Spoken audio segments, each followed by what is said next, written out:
Imagine someone told you that the Philippines, yes, the same country most people only associate with beaches, jeepneys, and Manny Pacquiao, could become one of the next global economic powerhouses. You'd probably laugh, right?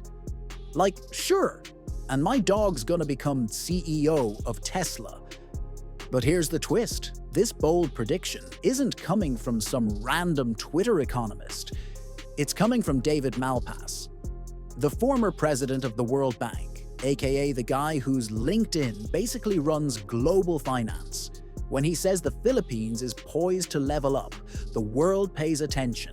And today, we're breaking down the 10 reasons why Malpass thinks the Philippines might just crash the VIP lounge of global economies. Buckle up, because some of these reasons will surprise you, some will make you laugh, and some might make you wonder if Manila is secretly training to become the next Singapore with extra sunshine. Let's start with the obvious elephant, or should I say bulldozer, in the room: infrastructure. For decades, the Philippines had the reputation of having world-class traffic jams. Manila traffic was so legendary, it made Los Angeles look like a leisurely Sunday drive. But then came the Build, Build, Build initiative, a national campaign that basically said, enough is enough. Let's build our way out of this mess. We're talking about trillions of pesos poured into highways, railways, airports, and seaports. If an economy were a body, infrastructure is the circulatory system. Without proper roads, ports, and energy, businesses suffocate. With them, money flows like oxygen. And Malpass is clear. Infrastructure isn't just about building stuff. It's about building confidence. Investors want to know their goods can move fast. Tourists want to land in modern airports. And locals want trains that don't feel like sardine cans. The new Metro Manila subway project, for example, is the country's first underground railway. Once finished, it'll slash commutes from hours to minutes. That's not just convenience. That's billions in productivity unlocked. But hey, you can build the fanciest highways in the world, but if they don't actually connect you to global trade, you're basically building Lego sets for fun. Which brings us to geography. Here's a fun fact. 30% of the world's maritime trade passes near the Philippines. Translation: the country is basically living on the front porch of the global economy. Geographically, the Philippines is like the Wi-Fi router of Asia. Perfectly placed, everyone passes through it, and if it breaks down, suddenly everybody's panicking. As supply chains shift away from China, thanks to trade wars, rising labor costs, and political headaches, companies are looking for new hubs. Vietnam got its share, Indonesia too. But the Philippines? Oh, it's perfectly positioned to be the Plan A for regional logistics. Think about Clark International Airport turning into a logistics hub, or Subic Bay reinventing itself as a modern port. Combine that with proximity to Taiwan, Japan, and Southeast Asia, and you've got a strategic gold mine. But let's be real. Being in a good neighborhood doesn't matter if your house has termites. That's why Malpass keeps stressing governance. For years, the Philippines' biggest growth killer wasn't lack of talent. It was lack of trust. Investors hate unpredictability more than they hate taxes.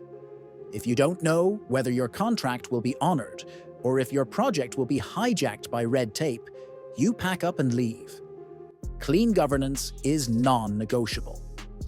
And the Philippines has started making moves. Digitization of government services, check e-procurement systems to reduce shady deals.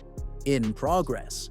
Crackdowns on high-profile corruption cases, slowly gaining traction. Every time the Philippines proves it can run a project without billions disappearing into mysterious expenses, investor confidence shoots up. Just look at Singapore. In the 1960s, it was drowning in corruption. Fast forward, it's a global finance hub. The Philippines doesn't need to reinvent the wheel. It just needs to oil it. And speaking of oil, who actually drives an economy forward?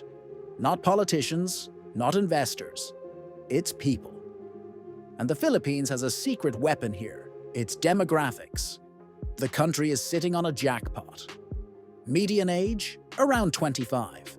Compare that with Japan's 49, Germany's 47, or even China's 39. That means the Philippines has decades of workforce energy before it even thinks about the pension crisis other countries are drowning in. And these aren't just any young people. They're English-speaking, globally minded, and digitally fluent. The kind of population that makes foreign companies go, wait, why are we not outsourcing more here? The BPO industry already employs over 1.4 million Filipinos. And that's just the beginning. With the rise of AI, fintech, and remote work, the Philippines has the talent to move up the value chain, from customer service to coding, data science, and creative industries. Think about it. An entire generation raised on TikTok, coding boot camps, and online gigs. That's not just a workforce. It's a digital army ready to conquer global industries. But let's not forget, this young army lives in one of the most disaster-prone corners of the planet. The Philippines gets hit by an average of 20 typhoons a year. Add earthquakes and rising sea levels, and you've basically got a live-action survival movie. Instead of folding under the pressure, the country is turning resilience into a competitive advantage. Climate readiness isn't optional, it's the price of admission to the future economy. That means disaster-proof infrastructure, clean energy projects, and fast response systems. Flood control mega projects in Metro Manila, solar farms in Negros, and wind farms in Ilocos aren't just eco-friendly. They're investor-friendly. And by going green, the Philippines can leapfrog old-school dirty industries. Instead of clinging to coal, it can go straight to renewables. That's not just resilience, it's competitive advantage. So far, we've built roads, survived storms, and cleaned up the house. But how do you actually attract money to move in? That's where foreign investment comes in. FDI is like dating. You want to look stable, attractive, and drama-free. And right now, the Philippines is looking pretty swipe-right worthy. Multinational giants are noticing. Google and Facebook have already invested in undersea cables connecting the Philippines to the digital world. Japanese firms are expanding manufacturing hubs. Korean companies are pouring money into energy projects. And let's not forget the BPO crown. The Philippines is the undisputed call center capital of the world. But it's no longer just about answering phones. It's about software engineering, medical transcription, financial analytics, and even game design. Once investors see stability plus talent, the money snowballs. Add in tax incentives and special economic zones, and the Philippines is basically saying, "Welcome to Manila, please spend your billions here. But hey, let's zoom out for a second." Because it's not just about who invests, it's about how fast you're growing. Pre-pandemic, the Philippines averaged 6 to 7% GDP growth for nearly a decade. That's faster than most of Southeast Asia and way ahead of sluggish Western economies. Even post-pandemic, recovery has been sharp. IMF projections still place the Philippines among the fastest-growing economies in Asia. Think of GDP growth like compound interest. A few years at 6% doesn't just mean more money now. It means exponential gains over decades. That's how China transformed itself. That's how South Korea went from rubble to Samsung. And the Philippines? It's on that path. But here's the million peso question. All this GDP is great, but who's actually spending it? The answer: the rising middle class. A country's middle class is its economic heart. And the Philippines' middle class is swelling faster than a Jollibee line on a Sunday. Middle-income families buy cars, homes, smartphones, and vacations. They demand better healthcare, better schools, and yes, better malls. And the Philippines has malls so big they make American ones look like convenience stores.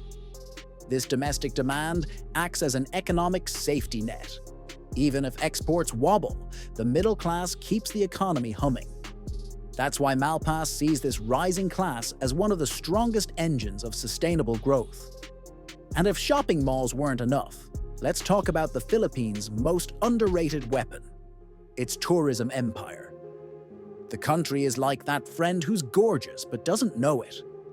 White sand beaches in Boracay, diving in Cebu, hidden lagoons in Palawan. It's a travel brochure on steroids. Pre-pandemic, tourism was already pulling in $12 billion annually. Post-pandemic, the numbers are bouncing back hard. With new airports and resorts being built, the Philippines could easily rival Thailand or Bali as a global destination. Tourism doesn't just bring dollars, it creates jobs, spurs local business, and builds soft power. Every selfie taken in Palawan is basically free advertising to the world. And finally, let's talk about the wild card, the X factor that could catapult the Philippines beyond just catching up. Innovation. Here's the secret sauce. The Philippines doesn't need to replay the old industrial script. It can skip the boring chapters and jump straight to the cool parts. That means building smart cities powered by AI, financial ecosystems driven by fintech, and energy grids fueled by solar and wind. Instead of getting trapped in the coal and steel model, the Philippines can jump straight into the digital green revolution. Leapfrogging means catching up faster than traditional models ever allowed. Think of how Africa skipped landlines and went straight to mobile phones. The Philippines can do the same with clean energy, digital banking, and AI-driven industries. So there you have it, 10 reasons why David Malpass thinks the Philippines could become a global economic powerhouse. Infrastructure boom, strategic location, governance reforms, a young, tech-savvy population, climate resilience, foreign investments, explosive GDP growth, a rising middle class, tourism treasures, and a future powered by innovation. This isn't just a pipe dream. The potential is real. The question is, will the Philippines grab the moment, cut the red tape, and take its seat at the big table of global powers? Drop your thoughts in the comments, because I want to hear from you. Is this prediction realistic or too ambitious? And if you're Filipino, what's one change you'd make today to help the country rise? If you enjoyed this breakdown, smash that like button, subscribe, and hit the bell icon, because the global economy is changing fast and we've got front row seats. Thanks for watching, stay bold, stay curious, and I'll see you in the next one.